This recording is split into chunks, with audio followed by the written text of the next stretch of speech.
남편 이도훈 씨, 아니 이 대표님이 정년퇴직을 하던 날 제 마음은 한없이 복잡했습니다.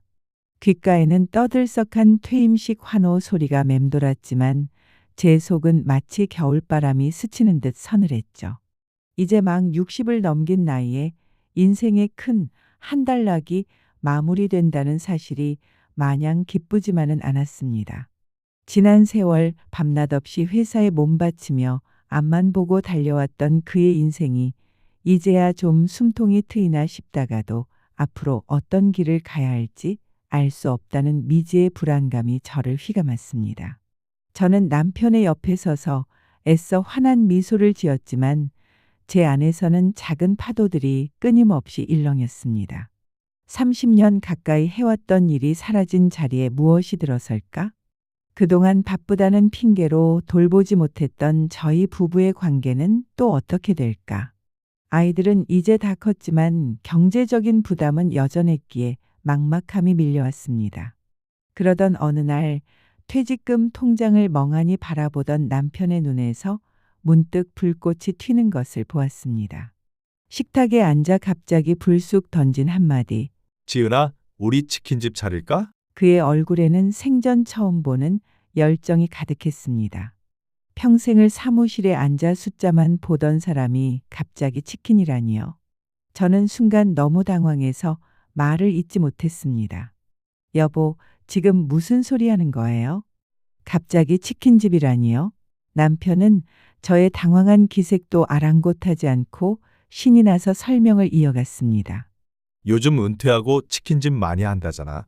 내가 젊을 때 꿈이 작은 가게 하나 하는 거였는데 딱 지금이 기회지. 퇴직금도 있으니까. 그의 목소리에는 마치 소년처럼 순수한 설렘이 담겨 있었습니다. 그 모습이 낯설기도 했지만 한편으로는 지난 세월 늘 지쳐 보였던 남편의 눈에서 저런 생기를 본 적이 언제였나 싶어 마음 한구석이 짠해지기도 했습니다. 하지만 저는 현실을 똑바로 직시해야만 했습니다. 치킨집이라니 그렇게 쉬운 일은 아닌데. 여보, 치킨집이요? 주변에 얼마나 많은데요. 요식업 경험도 없는데. 쉬운 일이 아닐 텐데. 괜찮아, 다 배우면 되지? 나 요리도 곧잘 하고 내가 젊었을 때 음식을 얼마나 맛있게 만들었는데. 그리고 치킨은 누가 해도 다 좋아하는 메뉴잖아. 퇴직금 꼬박꼬박 모은 거 놀면서 다 날릴 수도 없고. 그의 막연한 자신감에 저는 불안했습니다. 그의 열정 뒤에 가려진 냉혹한 현실들이 저의 어깨를 짓눌렀습니다. 한 번의 실패가 돌이킬 수 없는 상처가 될까봐, 모든 것을 잃을까봐 두려웠습니다. 아이들도 마찬가지였습니다. 아들이 조심스럽게 물었습니다. 아빠, 정말 치킨집 하시는 거예요? 요즘 프랜차이즈 경쟁도 심하고 정말 잘 알아보셔야 할 텐데요. 딸은 좀 더 단호하게 반대했습니다. 아빠, 그냥 편하게 좀 쉬세요. 왜 또 힘들게 일을 하려고 해요? 제가 보기엔 좀 무모한 것 같아요. 온 가족의 걱정과 만류 속에서도 남편의 고집은 꺾이지 않았습니다. 그는 밤낮으로 치킨 유튜브를 보고 성공 사례들을 찾아보며 마치 시험이라도 치르는 사람처럼 열정적으로 자료를 모았습니다. 그의 눈빛은 제가 처음 그를 만났을 때처럼 반짝였습니다. 그 모습을 보며 제 마음속의 반대도 조금씩 흔들리기 시작했습니다. 그의 열정을 꺾는 것이 과연 맞는 일일까? 어쩌면 저 사람이 새로운 도전을 통해 다시 활력을 찾을지도 모른다는 희미한 희망이 솟아났습니다. 결국 저는 불안한 마음과 함께 그의 손을 잡았습니다. 어차피 할 거라면 온 마음을 다해 응원해 주는 것이 가족의 도리라고 생각했죠. 그렇게 저희는 꿈에 그리던 치킨집 창업이라는 길고 긴 여정을 시작하게 되었습니다. 그때는 그 길이 그렇게 험난할 줄은 상상조차 하지 못했습니다. 제 마음은 알 수 없는 설렘과 함께 커다란 불안감에 휩싸여 있었습니다. 남편 이 대표님은 퇴직금과 전세금을 조금 빼서 작은 가게를 계약했습니다. 간판을 올리던 날 그의 얼굴에는 환한 미소가 가득했습니다. 수십 년간 넥타이를 메고 출퇴근하던 사람이 이제는 앞치마를 두르고 가게 문을 여는 모습이 어색하면서도 한편으론 가슴 벅찼습니다. 며칠 밤낮을 세워 인테리어를 고르고 치킨 조리법을 배우러 학원을 다니고 포장 박스 디자인까지 직접 고르던 그의 열정은 저를 다시 설레게 했습니다. 저는 그의 손을 잡고 가게 문을 열면서 마음속으로 크게 응원했습니다. 그래, 당신은 할 수 있어. 잘 될 거야. 개업 초기에는 예상보다 손님이 많았습니다. 새로 생긴 집이라 그런지 호기심에 찾아오는 손님들도 있었고 남편이 직접 개발한 소스 맛이 좋다는 평도 있었습니다. 작은 가게 안은 언제나 치킨 튀기는 소리와 고소한 기름 냄새로 가득했습니다. 남편은 새벽부터 늦은 밤까지 쉬지 않고 일했습니다. 저도 퇴근 후에는 가게에 들러 남편을 도왔죠. 가게를 쓸고 닫고 포장 박스를 접고 설거지를 하며 하루를 마무리했습니다. 고된 노동이었지만 작은 성공의 기쁨이 저희를 지탱해 주었습니다. 밤늦게까지 일을 했고 지친 몸을 이끌고 집에 돌아와 침대에 쓰러지다시피 잠들 때도 있었습니다. 그때는 힘들다기보다 희망에 차 있었습니다. 남편의 얼굴에는 다시 활력이 넘쳤고 그 활력이 저에게도 전해지는 것 같았습니다. 이대로라면 정말 성공할 수 있을 거라는 달콤한 행복감에 젖어 있었죠. 하지만 한 달, 두 달, 시간이 흐를수록 손님의 발길이 뜸해지는 것을 느꼈습니다. 주변에 치킨집이 너무나도 많았고 프랜차이즈 브랜드들의 물량 공세는 저희 같은 작은 개인 가게에게는 큰 벽이었습니다. 남편은 초조해하기 시작했습니다. 매일매일 배달 앱 주문을 확인하며 한숨을 쉬었고 손님이 없을 때면 주방에서 새로운 소스를 개발한다며 홀로 고군분투했습니다. 그의 뒷모습에서 예전과는 다른 불안감이 느껴졌습니다. 제 마음속에도 조금씩 먹구름이 끼기 시작했습니다. 매출 하락은 숫자로 명확하게 보였고 초기 투자 비용을 회수하기는커녕 매달 지출을 메우는 것도 버거워지기 시작했습니다. 어느 날 남편이 퇴근하고 와서 맥주 한 캔을 마시며 씁쓸하게 말했습니다. 여보, 요즘 배달 앱 수수료가 너무 비싸. 하나 팔아도 남는 게 별로 없어. 광고비도 매달 나가고. 저는 남편의 말을 듣고 불안감에 휩싸였습니다. 우리는 이 가게에 많은 것을 쏟아부었고 아직 투자금도 회수하지 못했는데 벌써부터 이런 어려움에 직면하다니요. 그래요? 그럼 어떻게 해야 해요? 배달을 안 할 수도 없잖아요. 그래서 전단지도 만들어 돌려보고 동네 사람들에게 할인 행사도 해봤는데 잠시뿐이야. 사람들은 금방 또 다른 곳으로 가버려. 남편은 힘없이 어깨를 축 늘어뜨렸습니다. 저는 그의 옆에 앉아 말없이 등을 토닥여 주었습니다. 제 마음속에서는 내가 그때 말렸어야 했는데 하는 후회가 스멀스멀 피어났습니다. 하지만 지금 와서 후회한들 무슨 소용이 있겠어요. 그저 그의 옆에서 힘이 되어주는 수밖에 없다고 생각했습니다. 밤이 깊어질수록 저희 부부의 마음속 그림자도 점점 길어져만 갔습니다. 치킨집 운영은 고작 돈 버는 문제만은 아니었습니다. 개업 몇 달 후 저희 가게를 가장 힘들게 했던 건 다름 아닌 손님들이었습니다. 특히 익명으로 뒤에 숨어 날아오는 악성 리뷰와 무례한 요구들은 남편뿐 아니라 저희 마음까지 피폐하게 만들었습니다. 하루는 배달 앱에 치킨에서 머리카락이 나왔다는 악성 리뷰가 달렸습니다.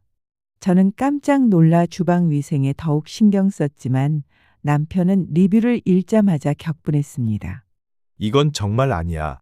내가 얼마나 깨끗하게 하는데? 위생 모자를 쓰고 조리하는데 머리카락이라니. 이거 경쟁 업체가 한 짓 아니야? 그는 바로 전화를 걸어 항의했지만 상대방은 도리어 소리를 질렀고 결국 남편은 흥분한 채 전화를 끊었습니다. 그날 밤 남편은 잠을 못 이루고 계속해서 그 손님에 대한 분노를 삭히지 못했습니다. 저는 그런 남편의 감정을 고스란히 느꼈습니다. 여보, 일단 죄송하다고 하고 환불 처리부터 해드려야죠. 나중에 오해를 풀더라도 첫 대응이 중요해요. 내가 뭘 잘못했는데 사과를 해. 당신은 장사 모르면 가만히 있어? 이런 식으로 하면 계속 당하는 거야. 이런 사람들은 악의적으로 우리를 해코지하려는 거야. 남편은 화를 삭히지 못하고 가게 안을 왔다 갔다 했습니다. 그의 초조함은 곧 화로 바뀌었고 작은 일에도 예민하게 반응하기 시작했습니다. 손님들의 사소한 요구에도 퉁명스럽게 대하는 일이 잦아졌죠. 또 다른 날이었습니다. 비바람이 몰아치던 저녁 배달이 늦어졌다는 이유로 한 손님에게서 거친 항해 전화가 걸려왔습니다. 남편은 연신 죄송하다고 고개를 숙였지만 손님은 막무가내였습니다. 내가 지금 몇 분을 기다렸는 줄 알아? 1시간이나 넘게 기다렸어. 당장 취소해줘. 돈도 다 물어내. 이따위로 장사를 해? 서비스가 완전 엉망이야. 수화기 너머로 들려오는 고함에 제 심장은 쿵쾅거렸습니다. 배달 앱에는 예상 배달 시간이 표시되어 있는데도 무조건 빨리 가져다 달라는 요구와 함께 조금만 늦어지면 폭언을 퍼붓는 손님들이 점차 늘어갔습니다. 남편은 얼굴이 새파래져서는 아무 말도 못하고 끊어진 전화를 붙잡고 있었습니다. 그는 멍하니 앉아 있다가 벽에 걸린 메뉴판을 한참 바라보더니 주방으로 들어가 버렸습니다. 튀겨놓은 치킨을 보면서 아무것도 못하는 그의 뒷모습은 너무나 무기력해 보였습니다. 저는 이런 대우를 받는 것이 그저 안쓰러울 뿐이었습니다. 이런 대접까지 받으면서 이 일을 계속해야 하는지 회의감이 물밀듯이 밀려왔습니다. 가장 어처구니 없던 것은 서비스 치킨 요구였습니다. 저번에 여기서 시켰는데 서비스로 날개 3조각 더 주셨잖아요. 이번에도 똑같이 부탁드려요. 저희는 단 한 번도 그런 서비스를 제공한 적이 없었습니다. 남편은 단호하게 거절했지만 손님은 화를 내며 전화를 끊고는 곧바로 배달 앱에 불친절하다, 장사 망해라 등의 악성 리뷰를 남겼습니다. 그날 밤 남편은 억울함에 잠을 이루지 못했습니다. 저도 함께 분노했지만 어찌할 바를 몰랐습니다. 평생을 성실하게 살아온 그가 이런 비난을 받는 것을 보는 것이 너무 고통스러웠습니다. 심지어는 치킨에 맥주가 서비스로 왔어야 하는데 빠졌다고 별점 1점을 주며 엄청나게 비난하는 후기도 있었습니다. 저희는 원래 맥주 서비스를 제공하지 않았습니다. 배달 앱 메뉴를 아무리 들여다봐도 그런 내용은 없었습니다. 남편은 억울함에 전화를 걸었지만 돌아오는 답변은 싸늘했습니다. 서비스 맥주 안 주는 치킨집은 여기밖에 없어요. 제대로 확인도 안 하고 장사하시나 보네요. 다신 안 시킬 거예요. 전화를 끊고 돌아선 남편의 얼굴에는 분노와 함께 깊은 수치심이 어려 있었습니다. 그는 자신의 부족함 때문에 이런 일을 당했다고 생각하는 것 같았습니다. 매출은 점점 떨어지고 악성 리뷰는 쌓여갔습니다. 밤늦게까지 홀로 배달 앱 후기를 보며 고민하던 남편은 술 기운에 저에게 하소연했습니다. 내가 이렇게 열심히 하는데 왜 아무도 알아주지 않는 걸까? 내가 하찮은 치킨집 사장이라 그런가? 이런 짓까지 해야 하나 싶어. 회사를 그만둔 걸 후회하는 순간이 매일 밤마다 찾아와. 그의 목소리에서 저는 깊은 상실감을 느꼈습니다. 그는 회사에서의 존경받던 이 부장이 아닌 세상의 모진 풍파를 견디지 못하는 초보 이 대표님이 되어가고 있었습니다. 그런 남편을 보며 저 역시 무력감을 느꼈습니다. 엎친 데 덮친 격으로 아이들과의 갈등도 깊어졌습니다. 어느 주말 딸아이가 친구들을 데리고 가게에 놀러 왔다가 주방을 둘러보더니 작은 소리로 중얼거렸습니다. 엄마, 여기 환기시설이 좀 부족한 것 같아요. 옷에 냄새가 너무 배요. 그 말을 남편이 듣고 말았습니다. 그날 유독 배달 앱 후기 때문에 마음이 상해 있던 터라 남편은 자신에게 하는 말로 오해를 했습니다. 그럼 너희들도 불평만 하지 말고 와서 가게 일 좀 도와주든지. 나도 힘들어. 남편은 저도 모르게 버럭 소리를 질렀고 딸아이는 친구들 앞에서 무안했는지 금세 얼굴이 붉어졌습니다. 저는 아이들에게 미안함에 어찌할 바를 몰랐습니다. 아이들은 아빠의 짜증과 불안감에 질려 가게 근처에도 오지 않으려 했고 그 모습에 남편은 더 외로워 보였습니다. 퇴직 후 가족과 행복한 시간을 보내려 했던 그의 꿈이 산산조각 나는 것 같아 가슴이 아팠습니다. 저는 묵묵히 가게와 집안일을 병행했지만 저의 외로움과 불안감은 극에 달했습니다. 남편은 자신만의 고뇌에 빠져 있었고 아이들은 각자의 방식대로 아빠를 피했습니다. 어느 날 밤 남편이 잠든 옆에서 저는 말없이 눈물을 훔쳤습니다. 왜 이 모든 고통을 혼자 감당해야 하는 걸까요? 왜 이렇게 아무도 제 마음을 알아주지 않는 걸까요? 제 속은 이미 멍으로 가득했습니다. 행복했던 가정이 조금씩 균열하기 시작하는 것을 느꼈습니다. 저도 모르게 아이들에게 날카로운 소리를 지르는 날도 늘어갔습니다. 예전에 저답지 않은 모습에 스스로에게도 화가 났습니다. 세상의 걱정은 하지 말라지만 현실은 시시때때로 저를 짓눌러 왔습니다. 가게 상황은 점점 더 안 좋아졌고 매달 통장에서 나가는 임대료와 식자재 비용은 숨통을 조여왔습니다. 치솟는 물가는 손님들에게도 부담이었고 저희에겐 더 큰 부담으로 다가왔습니다. 남편의 얼굴에는 웃음기가 사라졌고 그의 눈빛은 날카롭게 변해갔습니다. 잠도 제대로 자지 못하는 날들이 이어지면서 눈밑은 검게 패였고 한숨은 습관이 되었습니다. 저는 밤마다 혼자 잠 못 이루는 날이 많아졌습니다. 과연 이대로 괜찮을까? 하는 불안감은 저를 외롭게 만들었습니다. 여보, 이번 달 적자가 너무 심하네. 이걸로는 직원 월급도 주기 빠듯해. 더 이상 감당하기 힘들어. 어느 날 저녁 월말 정산을 하던 남편의 목소리가 굳어 있었습니다. 그의 손은 이미 미세하게 떨리고 있었습니다. 저는 그의 불안감이 그대로 전해져 숨이 막혔습니다. 그래서 이번엔 퇴직금을 좀 더 깨야 할 것 같아. 한 번만 더 버텨보면 될 것 같은데 내가 조금만 더 노력하면 뭔가 돌파구가 생길 것 같아. 퇴직금은 저희의 노후 자금이었습니다. 그것마저 흔들리기 시작하니 저는 더 이상 참을 수가 없었습니다.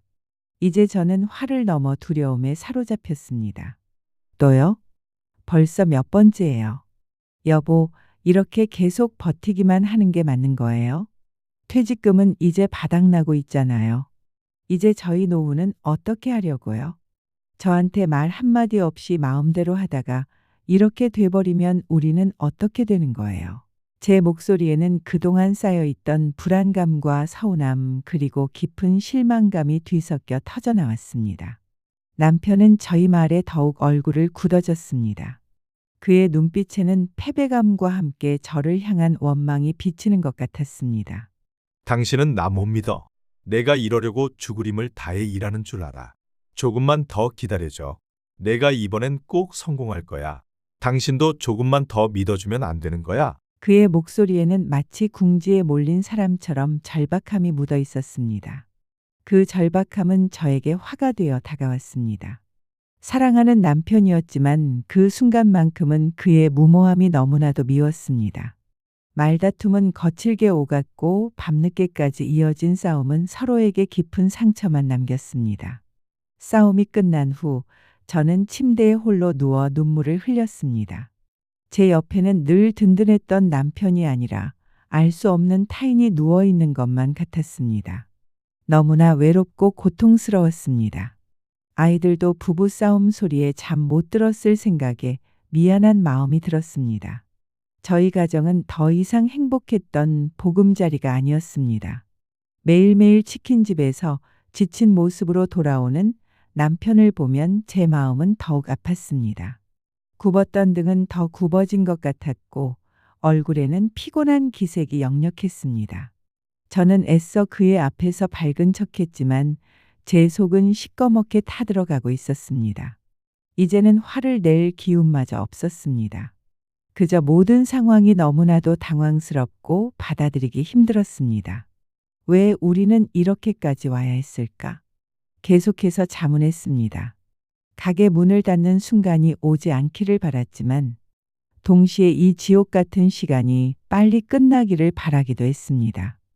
복잡한 감정의 소용돌이 속에서 저희 가족은 점점 더 지쳐갔습니다. 결정적인 순간은 생각보다 빨리 찾아왔습니다.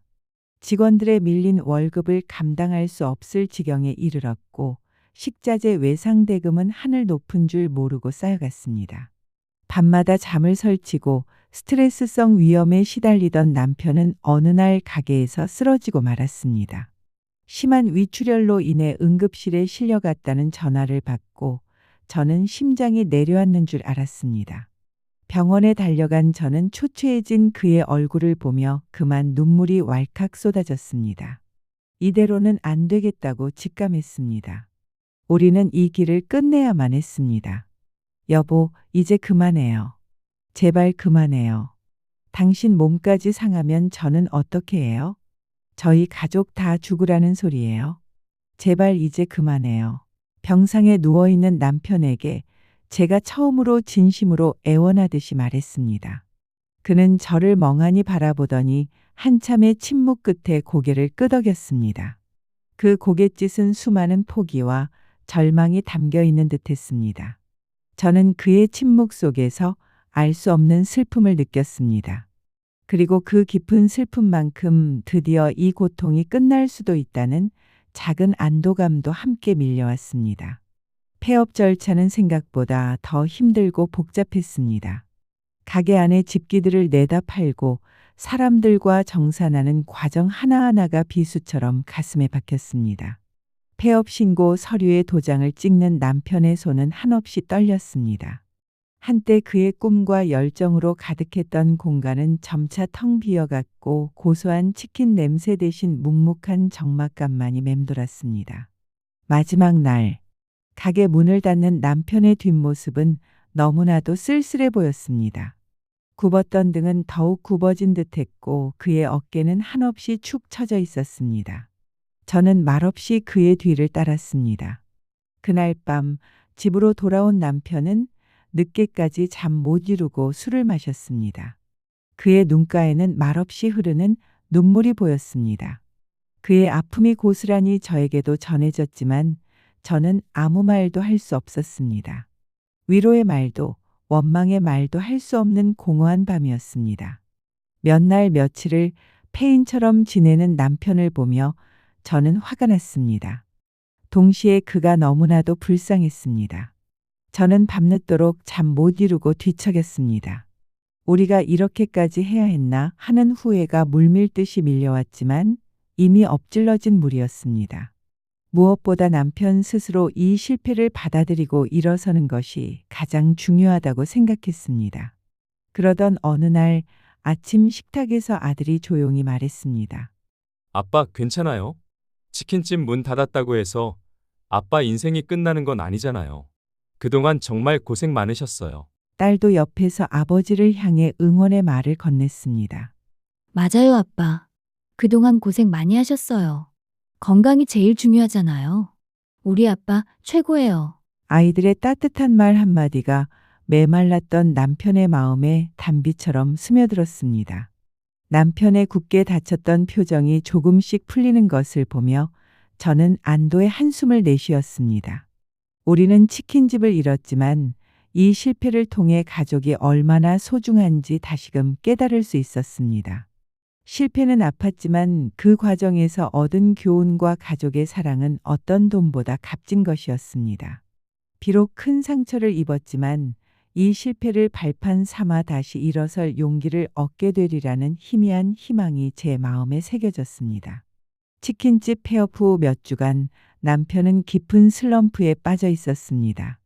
아무것도 손에 잡지 못하고 멍하니 시간을 보내는 그를 보며 제 마음은 찢어지는 듯 아팠습니다. 퇴직금은 상당 부분 사라졌고 다시 경제적인 부담이 저희 가족을 짓눌렀습니다.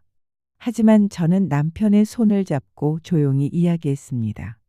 여보, 이제 울고만 있을 순 없잖아요. 실패는 아프지만 그렇다고 우리 인생이 여기서 멈추는 건 아니에요. 우리가 함께라면 뭐든지 다시 시작할 수 있어요. 당신 옆에는 제가 있어요. 아내이자 가족으로서 저는 이 순간이야말로 그가 다시 일어설 수 있도록 제가 가장 강한 버팀목이 되어야 한다고 생각했습니다. 제 목소리에는 그 어떤 절망도 섞이지 않은 단단함이 담겨 있었습니다. 남편은 제 눈을 말없이 응시하더니 깊은 한숨을 쉬며 고개를 끄덕였습니다. 저는 그때 알았습니다. 아, 이제 그가 실패를 받아들이고 다시 일어설 준비를 하고 있구나 하고 말이죠. 그 후 남편은 변하기 시작했습니다. 처음에는 쭈뼛거리며 동네 주민센터에서 진행하는 컴퓨터 강의를 들었습니다. 퇴직 후 요식업에 뛰어들면서 놓쳤던 사회의 변화에 발맞춰 보려는 작은 시도였습니다. 젊은 사람들과 함께 앉아 강사의 말을 경청하는 그의 모습은 이전의 이 대표님이 아니라 다시 무언가를 배우고 도전하려는 도훈 씨의 모습이었습니다. 그의 눈에는 다시금 희미한 빛이 돌아오기 시작했습니다. 그 빛을 보며 저는 조용히 눈물을 훔쳤습니다. 이따금 우리는 지난 치킨집 이야기를 꺼내기도 합니다. 그때마다 남편은 씁쓸한 미소를 지으며 말합니다. 그때는 왜 그렇게 고집을 부렸을까? 당신 말 들을 걸 그랬어. 당신 고생만 시켰네. 그 말에 저는 괜찮다고 그의 손을 토닥여 줍니다. 우리 부부에게 치킨집 창업은 뼈아픈 실패였지만 동시에 소중한 교훈을 안겨준 시간이었습니다. 우리는 그 경험을 통해 돈벌이보다 더 소중한 것은 바로 가족의 건강과 사랑이라는 것을 절실히 깨달았습니다. 그리고 무엇보다 중요한 것은 실패했더라도 다시 일어설 수 있는 용기, 그것을 서로에게 줄 수 있는 가족의 존재라는 것을 알게 되었습니다. 남편은 이제 다시 새로운 미래를 준비하고 있습니다. 이번에는 무모한 도전이 아닌 차분하고 신중하게 자신에게 맞는 일을 찾아보려고 합니다. 가끔 자기계발 서적을 읽으며 옆에서 나지막이 혼잣말을 합니다.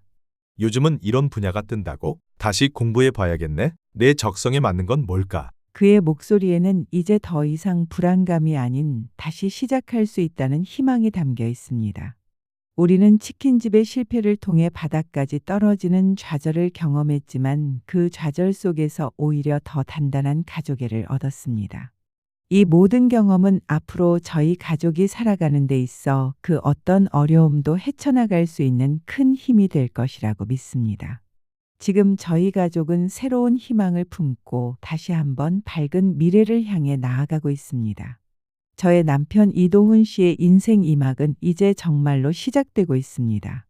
저희 가족의 이야기가 지금 막막함과 불안감 속에 있는 누군가에게 작은 위로와 희망이 되기를 진심으로 바랍니다. 저희는 함께 또 다른 희망을 만들어 갈 겁니다. 오늘도 저희 사랑과 전쟁을 시청해 주셔서 진심으로 감사드립니다. 앞으로도 좋은 이야기로 찾아오겠습니다. 오늘의 이야기가 유익하셨다면 구독과 좋아요, 알림 설정 부탁드립니다. 감사합니다.